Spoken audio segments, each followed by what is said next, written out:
Xin chào, lại là Hà đây. Hôm nay các bạn xem phim gì chưa? Nếu chưa thì hãy cùng mình xem một bộ phim mà nghe qua tựa đề đã thấy rất là hấp dẫn nhé, Khêu Gợi Chết Người. Phim kể về mối tình vụng trộm của một người cha với bạn thân của con gái. Vẻ ngoài càng lung linh, xinh đẹp bao nhiêu thì tâm hồn của cô bé này càng độc ác, xấu xa bấy nhiêu. Làm bạn chưa đủ, cô nàng muốn thăng chức lên làm mẹ người ta. Trên hành trình chinh phục bố bạn thân, cô đã từng bước dấn thân vào tội ác. Cô gái với mái tóc vàng bồng bềnh bay trong gió, có vẻ đẹp xuất thần kia chính là Evie. Cô gái đu cây làm biết bao con chim rung động. Ngồi phía đối diện vẽ tranh là Servi, là con của một gia đình giàu có.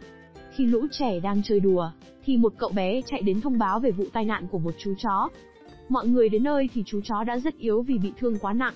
Không muốn nó đau đớn nhiều hơn, Evie đã tiễn chú về miền cực lạc bằng một cú đánh dứt khoát. Trong ánh nhìn kinh hoàng pha lẫn thán phục của lũ bạn về độ chịu chơi, cá tính của cô nàng, tại phòng hiệu trưởng, hai cô bé chưa bao giờ nói chuyện gặp gỡ nhau.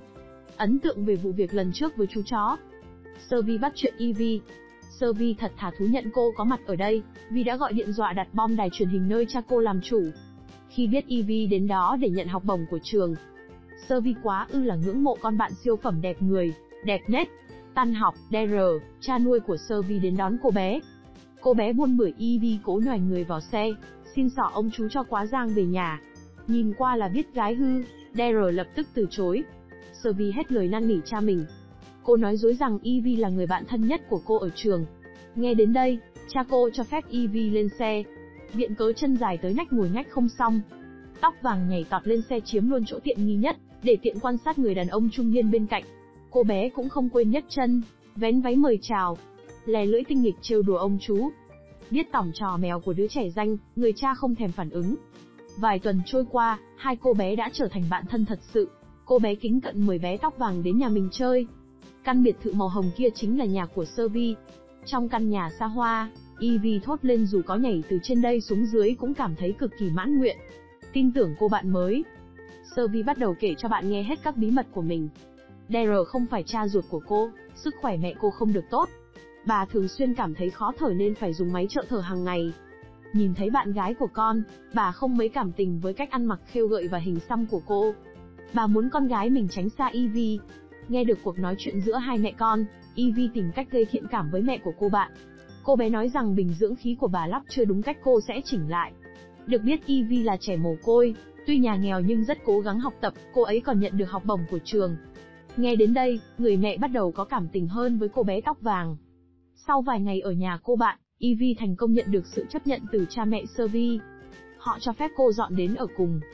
Bé tóc vàng mới tí tuổi đầu nhưng nảy nở hơn rất nhiều so với cô bạn cùng lớp. Thấy cô bé cùng size với mình, người mẹ mang cho cô một ít quần áo. Lúc bà không để ý, cô nhanh tay thó mất bộ đầm đỏ sexy của bà. Do công việc không thuận lợi, người cha muốn tổ chức một bữa tiệc tại nhà để gây ấn tượng với mọi người. Ông nhờ con gái giúp đỡ. Vào đêm tiệc, cô bé bận việc đột xuất. Thay thế cô bạn, Evie trong bộ váy đỏ sexy hết phần thiên hạ xuất hiện, như một nữ hoàng tại bữa tiệc. Cô ấy đẹp một cách ngộp thở trong bộ váy dài khiêu khích. Ông chú nhìn qua cứ ngỡ là vợ mình hồi trẻ. Tàn tiệc, không cưỡng lại được cám dỗ chết người. Ông đến bên cạnh Evie. Cả hai bắt đầu khiêu vũ trong bếp. Vừa hay, đèn phòng vụt sáng. Người mẹ vốn dĩ muốn mang lại bất ngờ nho nhỏ cho chồng, thì được tặng lại một bất ngờ to bự. Ông chồng già đang ôm eo, lắc lư cùng con bé tóc vàng. Evie vội vàng giải thích cô coi Daryl như cha của mình, thấy ông ấy đang buồn vì công việc. Cô chỉ muốn ôm ông để an ủi một chút. Chém gió một lúc thì người mẹ cũng tin về sự vô tội, vô tình của cô. Evie đưa cho bà một cốc nước để hạ hỏa. Vừa hay uống xong cốc nước, người mẹ đã lăn ra ngủ. Thì ra Evie đã lén bỏ thuốc bà. Không còn kỳ đà cản mũi bên cạnh, Evie quyến rũ người cha và bắt đầu thân mật với ông. Từ đôi bạn chí cốt, Servi bắt đầu ghen tị với Evie vì không chỉ cha mẹ cô yêu mến con bạn, ngay cả con chó trung thành trong nhà cũng bỏ cô mà chạy theo tóc vàng xinh đẹp. Kính cận cảm thấy bị bỏ rơi và không muốn tóc vàng ở cùng nhà với mình nữa. Servi đâu hay biết rằng, con chó đi theo cô bạn chỉ vì chút thức ăn ở trong túi áo. Sau khi tan học, Daryl đến trường để đón Servi. Evie mách lẻo Servi trốn học. Cô nhảy vào xe ông và bảo ông đưa cô vào rừng. Dưới cơn mưa, Evie lại cám dỗ người cha ngoại tình với mình. Cả hai thân mật với nhau ngay trên mui xe. Đây là một trong những cảnh phim kinh điển bạn chỉ cần xem một lần sẽ nhớ mãi hương vị tả giang của nó. Vì quá khát khao trở thành nữ chủ nhân của căn biệt thự xa hoa này, Evie đã đến phòng của người mẹ khi bà đang đứng bên ban công và nghe một bản nhạc mà con gái tặng. Cô bé hỏi người phụ nữ lớn tuổi rằng, bà có mệt mỏi khi phải sống trong cảnh bệnh tật này không? Nhảy từ đây xuống dưới để được giải thoát có phải là tốt hơn không? Nói xong, cô bé đặt tay lên vai bà, rồi đẩy bà rớt khỏi ban công. Ngay khoảnh khắc đó, Sylvie vào phòng tìm mẹ. Evie nhanh chóng trốn sau cánh cửa.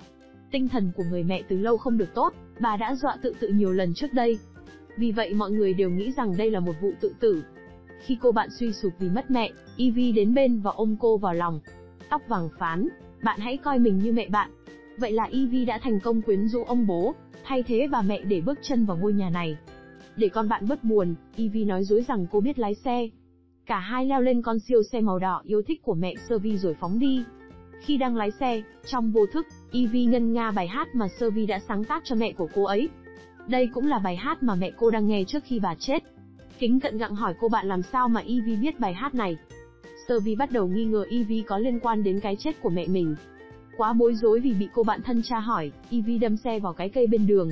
Trong vụ tai nạn này, tóc vàng chỉ bị thương nhẹ ở ngực, kính cận bất tỉnh vì bị thương ở đầu. Evie nhanh chóng rời khỏi ghế lái. Cô đặt Sylvie vào ghế lái dựng hiện trường giả là cô bạn cầm lái. Ở bệnh viện, Sylvie nói với cha rằng, Evie chính là người lái xe và cũng là người đáng ngờ nhất trong cái chết của mẹ cô, nhưng người cha không tin. Ngay trong đêm, Sylvie đã bí mật rời khỏi bệnh viện. Bên ngoài trời đang mưa to. Về đến nhà cô bé chứng kiến cha mình đang nướng khoai với con bạn thân.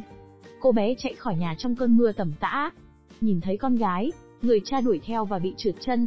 Khi cô tình nhân bé bỏng đến đỡ ông dậy, ông đã phát hiện ra trên ngực cô có vết hằn của vô lăng xe.